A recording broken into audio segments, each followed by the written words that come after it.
All right, fam. You see, I had to put on my jumpsuit for this one.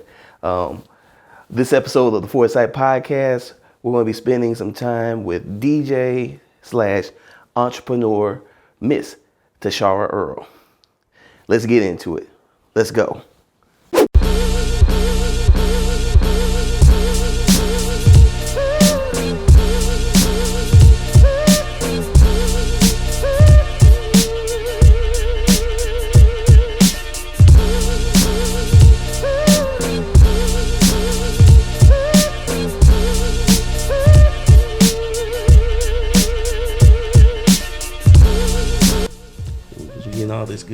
Getting all this content. I know. 5, 4, 3, 2. I'm not gonna say it. Yes, I am. You do that really good. You know that. I mean, you're really good at that countdown. Getting us set up. It's numbers. That's all it is. Welcome, everybody. Welcome to the Foresight Podcast. I am your host, David Gordon, a.k.a. DKG72. And I don't even know what to say right now. This is kind of we're going to be off the cuff today. We're going to have a little bit of fun. First, a little housekeeping before we get into our lovely guest who is here today. First and foremost, shout outs and thank you to everybody that has decided to listen to the podcast and spend a little time with us. You could be anywhere else, but you're here with us. Don't you hate when people say that? But they could be. You could be listening to somebody else. So, thank you for stopping by the podcast to listen. Have to give big thank yous and shout outs to our super producer, Lamar Harris, who's pressing buttons right now and doing producery stuff. Say hi, Lamar. Hootie hoo. Hootie hoo. That's okay. Black folk. So as you guys know, on the Foresight Podcast, we talk to creatives and entrepreneurs about how they do the things that they do. Is it how they built their company, how they made that song, how they painted that picture. And with us today, we have I would say an ultimate creative in a lot of ways. She's a DJ, entrepreneur, fitness expert.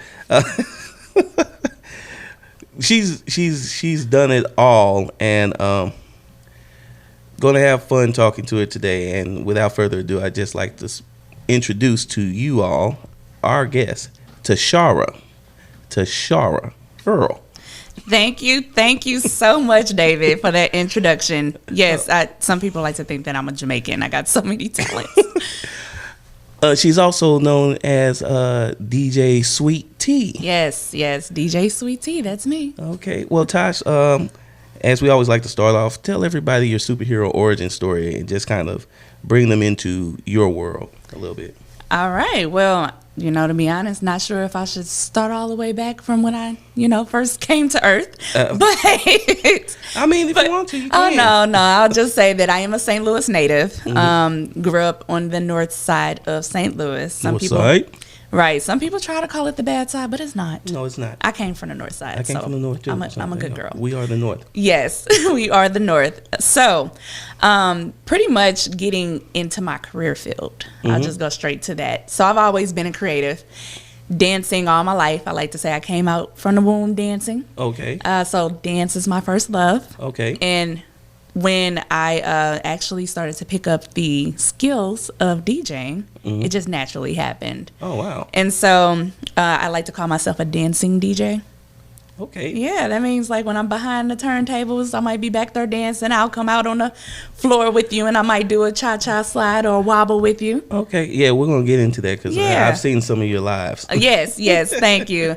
But overall, I did transition back in 2018 to the tech industry. Oh, okay. And so I am currently building a wearable safety technology company with my co-founders. Which is something else that we're definitely going to be talking about because I saw it and I saw some of the practical applications and I was just like, oh, wow. Oh, yeah. Saw a need and you addressed it. Yes. It's definitely innovative. Okay. Well, let's go back let's get into how you got started being such a creative. You said you came out the womb dancing. Yes. What was that like? Just were you taking dance classes when you were growing up, or were you just at all the events? What was that early life like? Yeah, so pretty much I can just feel the rhythm in my body. So just listening to music as I was a child, anything that came on the radio, I was moving, grooving. I think my mom told me when I was 2 years old, I won a dance competition at our family reunion. Really? So, yes. So I'm just naturally talented at dancing. And I will say that watching Aaliyah, that was definitely one of my role models growing up. Okay. I used to learn her dances from every video. My sister Tasha is also a dancer, so she's 10 years older than me. You would never know it. But I used to watch her dance, and I would just pick up every single routine that she did. So from there, I used to dance on my front porch in my neighborhood. Wow. So my front porch was my stage. And so cars driving by, they're seeing that this girl is just dancing on this porch. And it's like, okay, well, I'm a child. That's what's expected. Going down the street to my friends, we'll be on the corner. We're not on the corner selling dope. We're on the corner dancing, and we're not dancing for money. We're just out there having fun, being kids like kids used to do. So eventually when I was in high school, I would go to dance classes. I actually had to beg my mom to put me in dance classes. Really? Yeah. So a little bit about my family history is my father passed away in 2001. Okay. And so, of course, my mom was kind of going through a depression period, and I wanted to dance. I wanted to learn how to choreograph. I wanted to be a part of a dance team. And so I got a taste of that in high school, but I wanted to be a part of a dance studio. Right. And so I had to beg her to find a dance studio, be able to afford that. And I went to Best Talent Center, which a lot of people in St. Louis know about that dance studio. So that's where I learned how to become a technical dancer. Oh. Yeah, most of my dancing was just free flow. Like, I just picked it up. Just picked it up and kind of did your thing. Yeah, I eventually learned ballet, modern, jazz, tap. I did a little bit of point. Went to Webster University, dance background, Missouri State. That's my alma mater. I got my dance minor there. And so I still dance today. As I said. Yep. We have some mutual friends, and one of your friends was like, my friend is always dancing. And and she's actually scheduled to be a guest soon. I Miss think I already, yes, I already know. Miss Bree, Miss Danny Gold. Danny Gold Bree. So that's my girl. She was like, I was like, hey, I've seen her before. and it's funny because in St. Louis, I think people don't understand. St. Louis is a town in which dancing and skating have always been kind of those things that you should be able to do growing up. Unfortunately for me, I had none of those skills. I couldn't dance to save my life, and I couldn't skate to save my life. You could tap a toe or two. You got something. I'm a good chair dancer. I'm a chair dancer. Lamar, you a good dancer, man? I wave my hands. Well, that's a good skill. So you go to school, you go to your dance studio, you become a technical dancer. Yes. So this is where my disconnect is, because I'm like, okay, she's dancing, she's doing this, she's being a choreographer. How do you go from dancing to all of a sudden slapping records onto turntables and mixing on the ones and twos? How did that? So I could tell you exactly how that happened. So when I was in high school, all the talent shows that I would be in, I musically wanted to have my soundtracks to go a certain way, or you would say your show mixes. I could never find anybody to do that. So I learned how to use GarageBand. I would cut my music that way. Went to college, same thing. Ran into a DJ. He couldn't get it quite like the way I wanted. So when I started working for the radio station, that is a background that I have as part of my career, I started hanging around with all the DJs. And I'm like, I want to learn how to DJ. Like, I like to feel that music. And so from there, I wanted to learn. I have some great mentors that taught me. how to DJ. So from wanting to do my show mixes and it sounding the way that I wanted it to sound with all my special effects in it, I had to learn how to DJ. And so it was just a natural transition. I got you. Yeah, I happen to know some of your mentors. Yeah. You guys are thick. Yes. Deep in the city. Shout out to 24 Scientists. Yeah, one of them right here. I also got a shout out to All in One Entertainment. So there was another one. There you go. Yes. You now that crew has a lot of history. Yes. You're the only female I know that is a member of the 24. Well, what are you talking about that you know? That I know. Yeah, that you know. Okay, it's a few of us. Okay, that I personally know. Gotcha. You know, Charlie just does a thing. Like, you know, and then he posts something, but it's like the same guys. I'm like, okay. And he'll probably come and kill me for that, but it's okay. We love you, Charlie. We do. We love you, Charlie, even though your mother threatened my life. Oh, my goodness. That's a whole nother story. It was all in fun.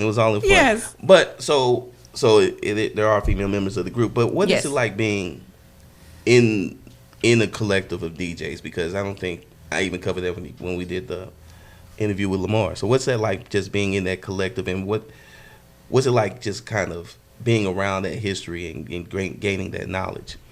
Yeah, so I truly do feel honored to be a part of 24 Scientists. As I mentioned, you know, mentors have taught me how to become a better DJ and a greater DJ, and just spending time in Charlie Chan's space and learning how to DJ, and I'm watching him and he's a legend, and then Big D and of course Lamar as well, just watching all of them and soaking up all of that energy and all of that talent.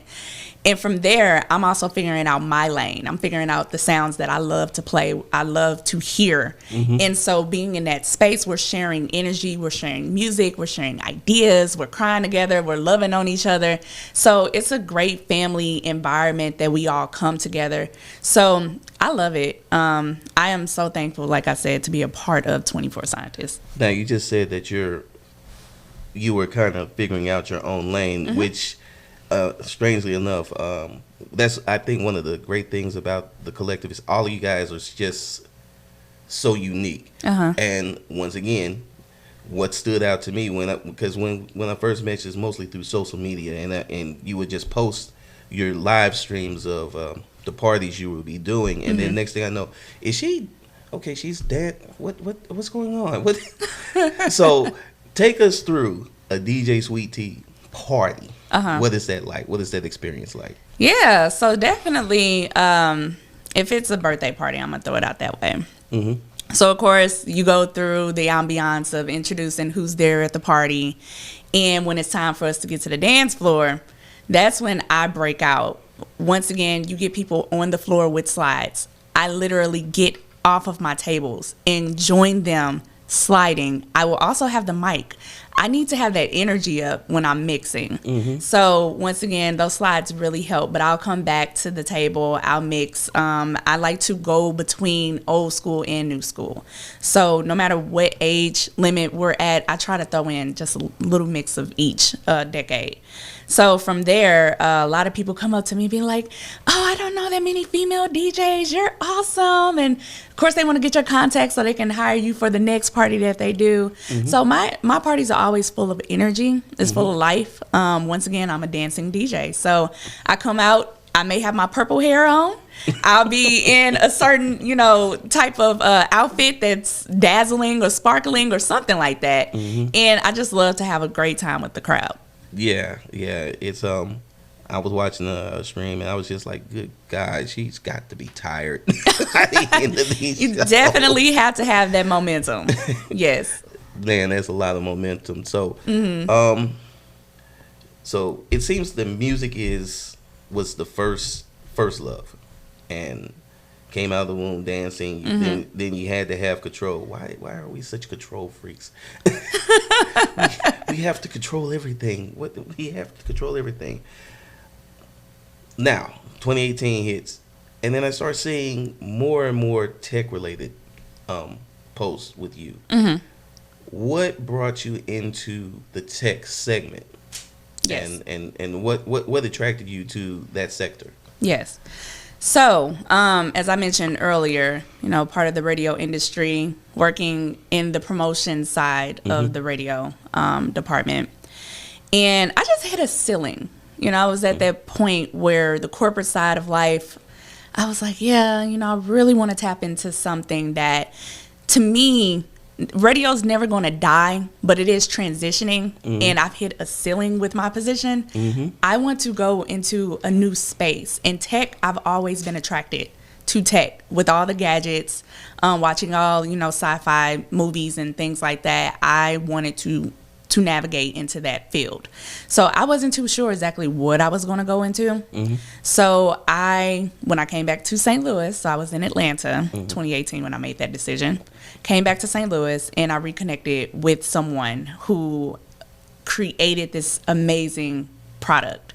And I was blown away. I was like, oh my God, like, you created something that is awesome, and I want to be a part of this. So from there, we joined forces, and I am the business development side of Techron, and that is our wearable safety technology company. And I am here from the ground up, helping to get our startup to the next level. Now you've gone through like some I don't know the proper terminology, especially in the tech field, because I think you've done some fundraisers or fundings, and you've gone through the first couple rounds of building funds for your company. Yeah. What's that process like, and how nerve-wracking is it?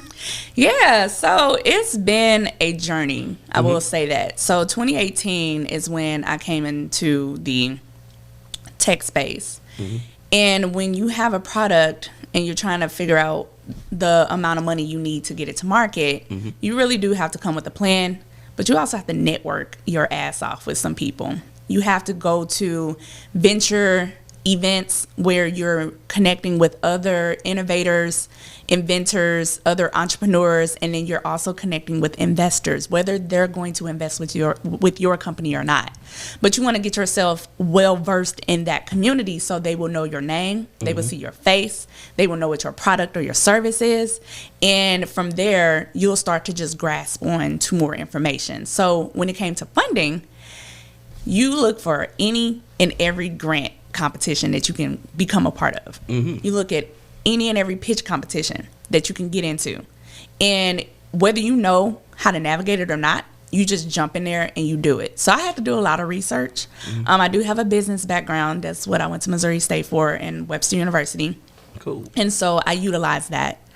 I learned how to create a pitch deck. I, of course, am a natural speaker. I love to network with people. If I didn't know something, I went to go find that person to teach me how to do it. I also became a part of organizations, programs like Square One Boot Camp. They literally help you to build your business from the ground up. And even if you are an established business, they help you to scale your business to the next level. Okay. So overall, it is very tedious. It is, it could take a lot of energy. Like right now, I'm a bit tired, but I'm pushing through. And you have to also have the right people on your team, because you can't do it by yourself. You have people out here saying, yeah, I'm a solo entrepreneur. That's great. But when you want to have a multi-million-dollar company, it takes a team to get there. Yes. You got to scale. And just that aspect of it. Because I know you said when you met with your business partner, you guys were kind of like 10 toes down. The idea of scaling and building a team, like, what's the pitch that, like, say you wanted to hire me, which will never happen, but hey, you never know. You got some skills over there. I'm already eyeing. Oh, okay. Well, you never know. But say you want to hire me, what how do you even approach somebody and say, hey, I want you to become a part of our team and to help us build this company and get it to the next level? Yeah. So depending on what level you're at. So if you are at the position where you can offer salary, or if you're not at the position where you can offer salary. So let's say everybody is just putting in sweat equity. So from there, you have to have people who believe in a dream, who can see where it's going to go, and that can also add value to the team. So like yourself, I see value in your space. I see your talents. I see your creativity. And when it comes to the marketing side, you have to build a brand. You have to tell a story. Okay. And our technology is also art-based. So it did come from and stem from fine art. Okay. And so once again, you're connecting with people that exude that, and you want to bring them on your team. You just sit down and have a conversation. And you figure out where that person is in their life. You let them know what it is that you're looking for, and you also talk to them about being a great asset to your team. And you also let them know the potential and where the company is going to go. So once again, knowing your industry, wearable technology is a $54 billion industry. Man. And that's just not the only industry that we tap into. We tap into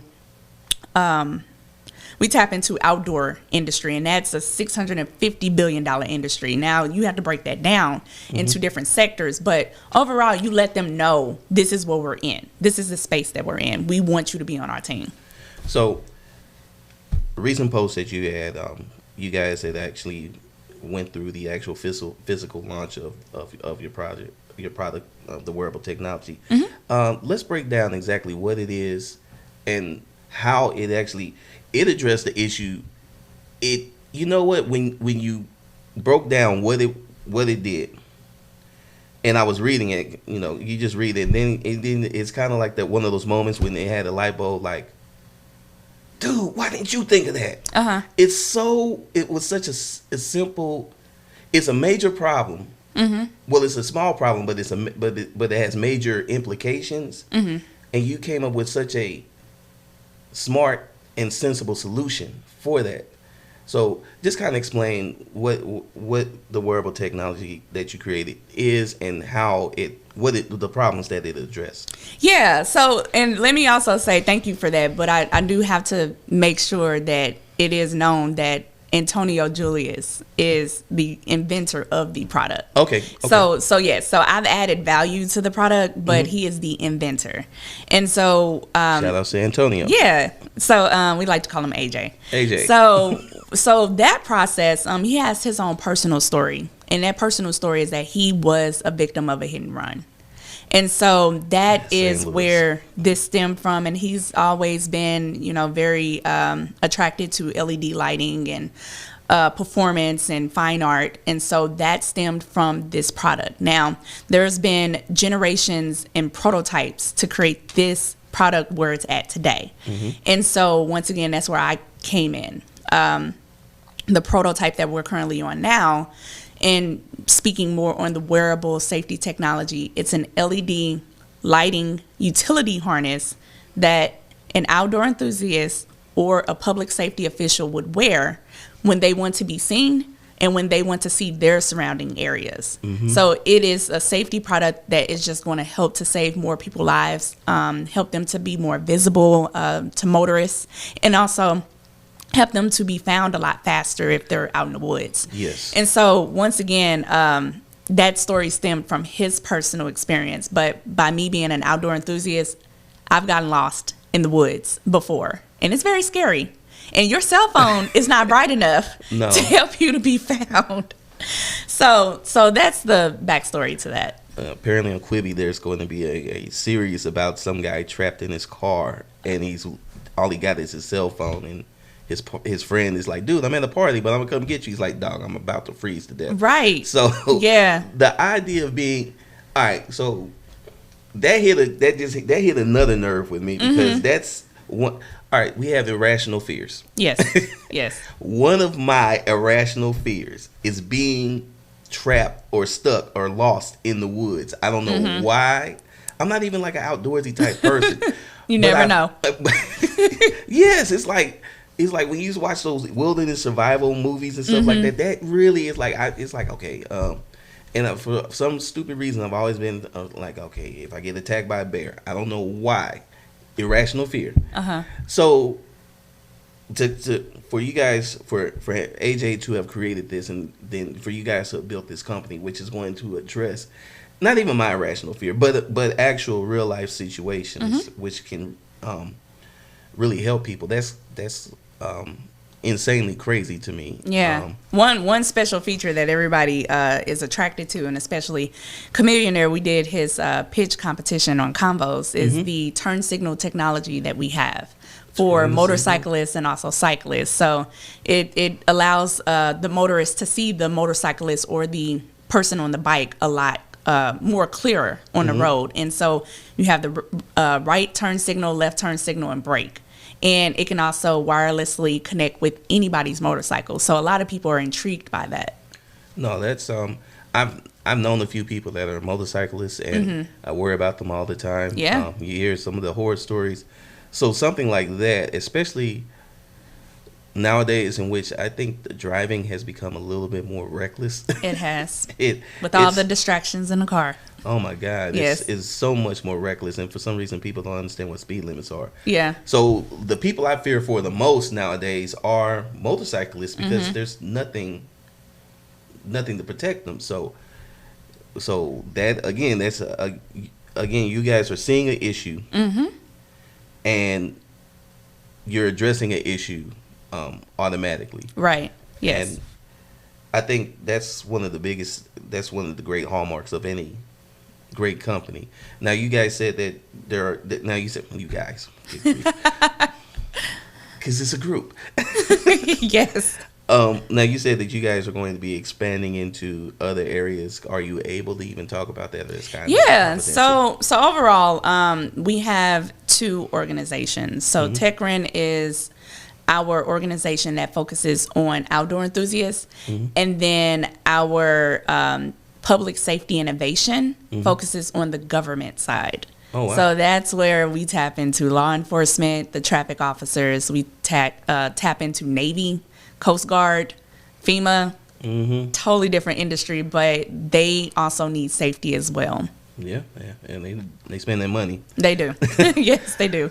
All right. Well, we're gonna go to a quick commercial break. We're gonna take a quick break. And when we get back, we're gonna talk with Tosh about not only building a company, but also just being a female entrepreneur and working in that space, especially in this sneaky tech-ridden town of St. Louis. So, with that said, let's go to break. This is Foresight Podcast. Hey, what's up, fam? DKG72 here, and I wanted to talk to you guys about Patreon. If you know, at the end of every video, I always ask you guys to head over to Patreon, pick a tier, and choose, and your monthly donations help us, the studio, create more and more great content for you guys to watch and listen to and read and enjoy. This month, I just added on a new tier, which is our $15 Foresight Gang tier. Gang. I always wanted to do that in the video. Anyway, with the $15 Foresight Gang tier, you're going to get 15% off the merch store on foresightstudio.com. You also get the Foresight Podcast 1 week ahead of its drop date. You also get a free black and white pinup downloadable that you can download every month. And yeah, it's just a cool tier.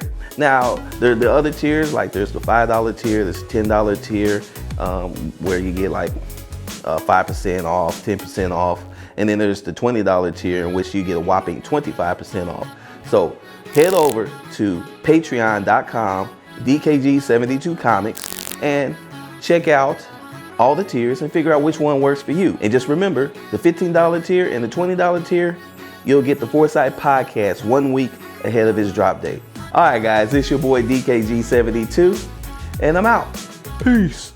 And I would say in 5, 4, 3, 2. First of all, that is a smashing shirt that you have on, Lamar. It's smashing. Thank you. It's big. It's a nice Notorious Big shirt. And then on top of that, once again, you never asked me, how I'm doing, but it's okay. How you doing, Dave?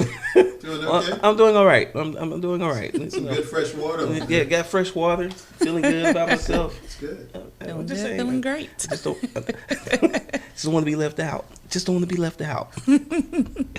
All right, guys, we're back.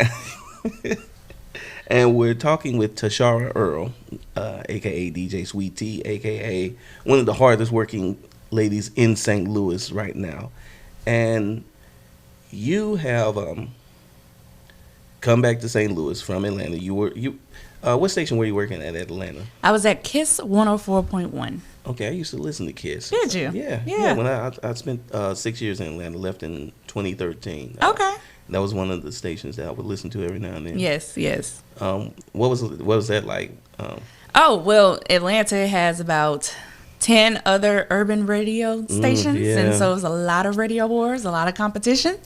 But it was a wonderful experience. I worked with that station, but I had 3 other stations that I was connected to. Mm-hmm. And so we had a country station, a rock station, a news talk station that's really big in Atlanta, and also like a hit direct station. So yeah, it was fun.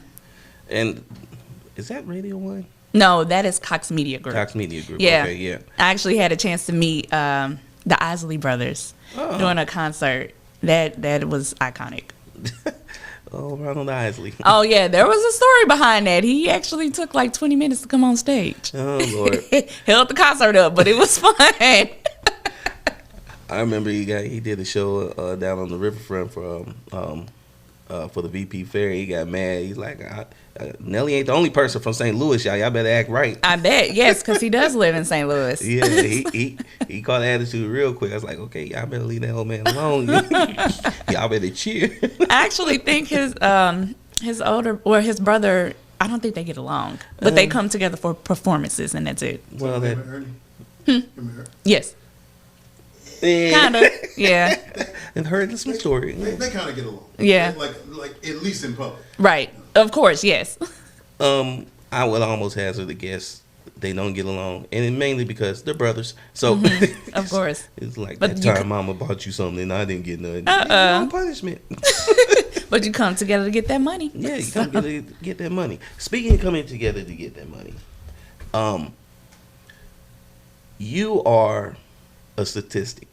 You are a stat. There was a report that came out, and I brought this report up a couple times. Mm-hmm. It is talking about how this insane town of ours, St. Louis, in the middle of Missouri, deep red Missouri, is not only a secret tech hub, but is the leading city, the capital, for black women entrepreneurs.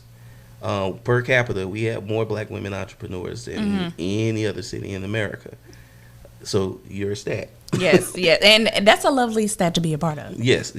I know you were probably looking at me like, where is he going with this? What's going on? Work, you gotta just ride. I'm riding with you. I got it. We're gonna get us there. What are challenges that you face as a female entrepreneur, building a company? Just what are some of those challenges, and what are your experiences like building a tech company here in St. Louis? Yeah. So first challenge that I would like to speak with, which I would say a lot of people will deal with it, but being an African American woman, raising funds, raising capital for your business is always going to be a challenge. And the reason why I say that, we understand that we are an underserved community, that we are the least funded, but we are the most entrepreneurs that are out there. And so we are in that space where we are trying to wake up old money to say that your money needs to go where we are. And that is a challenge. Because so many older people in St. Louis, they're stuck in their ways. Yes. And there are organizations here that are really working hard to break that stigma. And so I do appreciate them for doing that. But that is a major challenge. Now, on the plus side to that, as I mentioned, there are organizations to counteract that. With St. Louis being you could say a secret tech hub, because one, the cost of living here is a lot lower than other tech hubs. But two, we really do have a very supportive, innovative community. I'm out of CIC, so I love that environment, but I'm also a part of the T-Rex community, so one of the co-working spaces. the challenge to that is when you are trying to nail down your process of your business. You're scaling, but at the same time you're running into, hiccups. Well, how do you get around that hiccup that you're going through? Well, we are in St. Louis, and some of those things may go into manufacturing. Well, St. Louis manufacturing industry for particular products for consumer goods is not really booming here. Yeah. So therefore we have to go elsewhere. And you also have to get creative. So if we're building our product out of St. Louis, now we're connecting with seamstress, we're connecting with engineers, electrical engineers. We're also trying to pull in resources. So those, I would say, between capital and some resources for manufacturing will be the two biggest challenges that we're facing. Okay. I see, and I keep saying that St. Louis is a secret tech hub, but to be honest, the secret seems to be getting out. Yes, it is. Very quickly. Thanks, Jack. Since you want to come back to town, thanks. But we love you. But yeah, you have guys like Jack Dorsey that are coming back to town and building headquarter or Yes. big extensions of their business here. Where do you see tech going in the next 5 to 10 years, and how do you think it's going to affect our community? Because it seems to because there does seem to be there's like a through line, a ripple effect, where I do see it affecting not just all of St. Louis, but in particular the Black community. Where do you see it? Because you're in that space, so you kind of have a little bit more insight than. Yeah. Well, I will say that within the next 5 years, we are in a digital age. We are in a technology age. And honestly, for anybody who has a business needs to find a way to incorporate technology into their company. And I find that a lot of African American businesses do not. And it depends on what kind of service they're offering or what kind of product they're offering. So for our community, for our community, that is something that I highly encourage when I talk to people, because I love sharing the knowledge that I have when it comes to funding, when it comes to building a business plan, when it comes to creating a pitch deck. And these are things that I did not learn from people around me because their small business was not tapping into that innovative space. So once again, the tech industry is booming, it is growing, and I highly encourage everybody to incorporate it some way, somehow, because it's moving fast. And I hate to see when people are left behind because they don't want to integrate. Let's say, for example, the Squares, you mentioned Jack Dorsey. They don't want to integrate the Square point of sale app. They want to continue to take cash. They want to continue to take check. And it's like, come on now.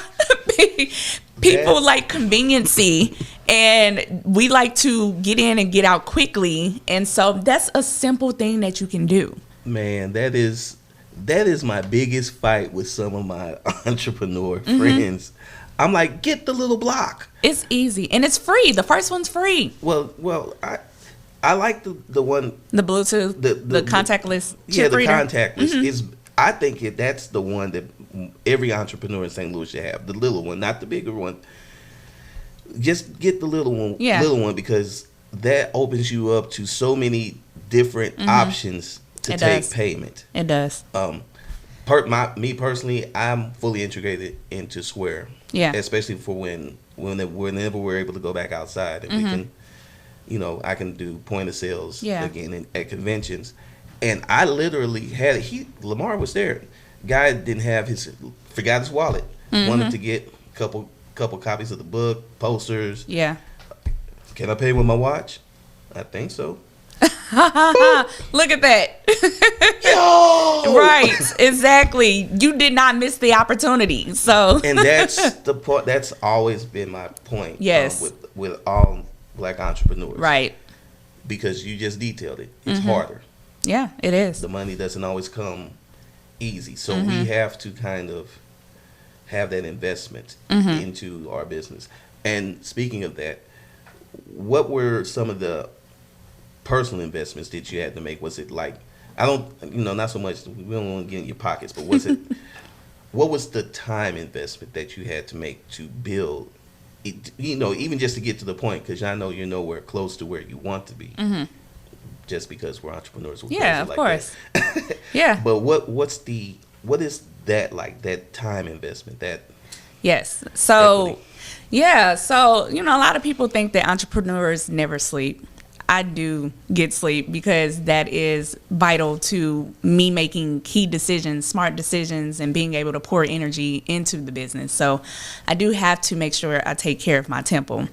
But overall, it is around the clock, just trying to figure out what you're putting in is what you're going to get out. And from there, that's waking up, figuring out, well, what's going on with my day. I do currently have a day job right now. So balancing out my 9 to 5 along with building a tech company is very hard. And a lot of entrepreneurs are doing that. And so in the mornings before going to work, knocking out tasks that I can complete to make sure that the ball is still moving. Like I said, I have to connect with manufacturers. I have to make sure that our product is still moving. Excuse me. I have to look at our website to see any sales that are coming through and making sure those orders are being fulfilled. And I also have to communicate that with my team. We have to meet. Everybody has different schedules when you are building a startup. And so from there, Monday through Friday turns in from Monday to Sunday. So sometimes your weekends may not be, well, I'm just going to shut off my business, on the weekend. You just have to be more, what's the word I'm looking for? As I mentioned earlier, you have to prioritize your time. That is one thing. And you have to be more conscious of your time and also focus and plan. You have to plan. That is a key factor. Yeah. I found the more that I plan things out, the better it's gone for me. And whenever I try to freestyle things, Yeah. Yeah. It is difficult. Sometimes I sit there and I'm looking at my planner like, okay, I got this going on, I got that going on. And then there may be a block of time. I'm like, well, what am I going to do here?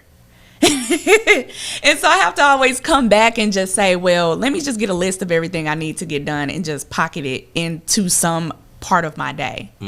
And so it is a beautiful thing because once again, I have a team. So we all work collectively together. We all talk about things that need to be done for that day. And it's a beautiful thing when we can come together and say, yes, we're on to the next level. So once again, I do pour a lot of time, a lot of energy into it, but it is fulfilling and it is worth it.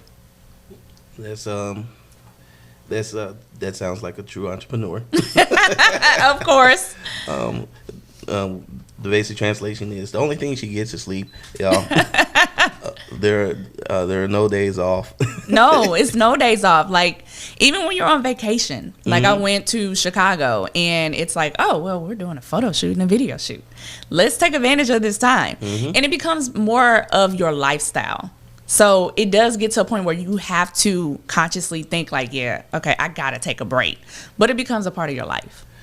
It's wild because I do YouTube, building the channel out. And of course, this podcast has kind of started to take on its own personality. Yes, that's good. Well, yeah, it's amazing. It is. It's fun. It's fun and nerve-wracking and the woes of a creator. The woes of a creator, and a couple weeks ago, super producer Lamar came in here and I was on one.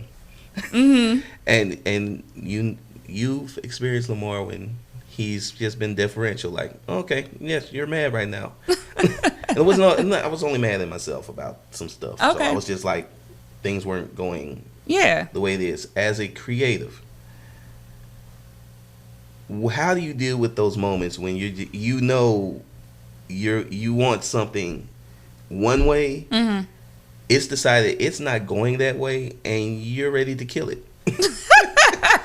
and kill it dead. Off with their heads. Okay. So how do you deal with those creative struggles and just how do you manage that, especially because because the stakes are a little bit are so high for you? Yeah. So that is where a lot of breathing techniques come into play. And the reason why I say that is because there's a lot of things that may not go the way that we plan it to go. And that's going to happen no matter what. I am a person where I'm a go-getter, and I'm just like, I do want things to be done a certain way. But over the years, I've had to learn how to kind of go with the flow. Like, set out those good intentions of how you want it to be and then guide it there. But if it kind of goes off the road a little bit, learn from that and then get back to whatever goal you're trying to reach and apply those new learning lessons to it. Right. But I still go back to the whole breathing method because there are a lot of breaths that I have to take to just make sure that I'm calm and make sure that I'm centered, because I do deal with a lot of stress throughout the day. And so, like, even coming to this podcast, throughout the day, I'm just like, okay, I want to make sure I'm on point.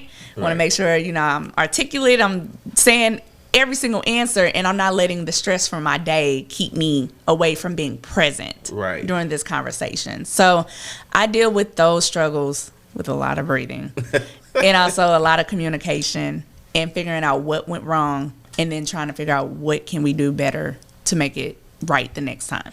Got you. That makes a lot of sense. But it's okay to be mad. You do have to acknowledge that. It's okay. Yeah, he made fun of me, but it's okay. And you can have those laughing moments after that too. Yeah. No. After I calmed down, I was good, and then he just laughed at me some more and made me feel like such a dunce. But it's all good. It's all good. I'll be okay. Yeah. Woosah. Oh boy, that was a woosah day. You are into fitness. You've already said you like to be outdoors. I love being outdoors. You love being outdoors. Yes. See, I said it. Like when I was a child, I did not want to go inside. Like my mother was never that person. Like, oh, you need to be back in the house when the street lights come on. Oh, I was never that kid. I could be outside till like 1:00 in the morning. Ooh, I'm dead serious. And being in North City, yeah. Now I can't do that now. But I back then. So I'm an outdoor person. I could never miss a day being outside. So, what are some of your favorite outdoor activities? To be honest, first off, and what does that do for you as far as just kind of? Is that more of a break from work, or is that just? Is it a work, but it's more of a relaxing aspect of the job? Yeah. So being outdoors, I love being in the park. So in St. Louis, I do enjoy going to Forest Park, riding my bike. So I just bought a road bike. You were saying that. Very excited about that. I had a mountain bike and I was just like, this ain't working. Like trying to go up hills, and I'm like, this is making me feel sluggish and slow. And so I talked to my aunt, who is an avid cyclist, and she told me to get this road bike. And so I got that, and I did a 25-mile bike ride on the Riverfront Trail in St. Louis, and I never did 25 miles on a bike like that, like in one setting. So I just feel so free. I feel energized. I feel like the weight of the world is off of me when I'm doing certain activities outside. And I do dance outside. There are a couple of videos. I was like, oh, I feel like dancing. Oh, let me get my video ready. Oh, let me do this. So I'm like, okay, I'm just going to prop my video up on my window, because most of the time I do ride solo. So therefore I'm like, let me get creative on how I can like put my camera up and got the music going. And then I'm like, oh, okay, I got a dance routine real quick. Let me do that. So that's when my just creative side, my impromptu personality comes out. Wow. That's a lot. That sounds like very much fun. Probably people are just like, is she about to? She's dancing. Yes, and I've had to just tell them people like, I am not concerned about y'all. I'm just in my space. You're in your space. In my zone. I got you. So Tosh, how can people reach you or follow you and just kind of watch watch like I've been watching the building of a new tech empire? Yes. How can they find you on social media? Yes. So on social media, my name is at Tashara _N_tech. And so I'm sure you're gonna have this listed somewhere, but Oh yeah. yeah. So Tashara _N _tech. Yeah, and if YouTube is nice, I'll even have it. Oh, definitely. Yeah, if they allow me to do it. Oh, yeah. Sometimes they act weird. Yeah. But you can also check out our website at shoptechrin.com. Okay. Yeah, and Techrin is spelled TECHREIN. Okay. And I'll definitely have that linked in all the descriptions so that people can go right on over there and check out the products that you have. And Yes. hopefully they won't have to worry about hit and runs or being chased Of by course. bears or being lost in the woods. In the woods, right. Yes. Being lost in the woods. Again, something that I'm afraid of. I don't know why. Super producer Lamar, how can people get a hold of you? Lamar Harris 314. Also visit the website thelamarharris.com. Don't you have a podcast or something too? Backroom Beats happening Tuesday through Friday. Times unknown. Times. Be Yes. sure to follow it. He has such a radio voice. He does. Look, He I does. had to lower my tone so I can get my radio voice going. Right. He has such a booming voice. It just booms. Oh, yeah. Hey, Taj, I just want to say thank you again for stopping by the show and really kind of bringing us into your world. Look, It's been fun. yeah, well, thank you. I am very honored and humbled to be a part of your show, so I loved it. Thank you I so had much. Oh, that's good. That's good. All right, guys. Well, we're going to get out of here. So this is the Foresight Podcast. I am David Gordon. And of course, you can always reach me at DKG72 on Instagram and Twitter, Facebook fan page, and TikTok. It's David Gordon72. And guys, you see the commercials. You know what we're doing. I need you all, if you really like what you're seeing and hearing, I need you guys to head on over to Patreon, DKG72 Comics, Patreon /DKG72 Comics. I need you to go over to Patreon and I need you to become a patron. Pick a tier. We have a new tier. It's the Foresight Gang tier. Gang. With that tier, you will get the Foresight Podcast 1 week before it drops. So, guys, go over there, check that out. And once again, just want to say thank you so much to our guest, Tashara Earl. Thank you guys for stopping by the podcast. And I think that's it. This is the Foresight Podcast. We're out. Peace.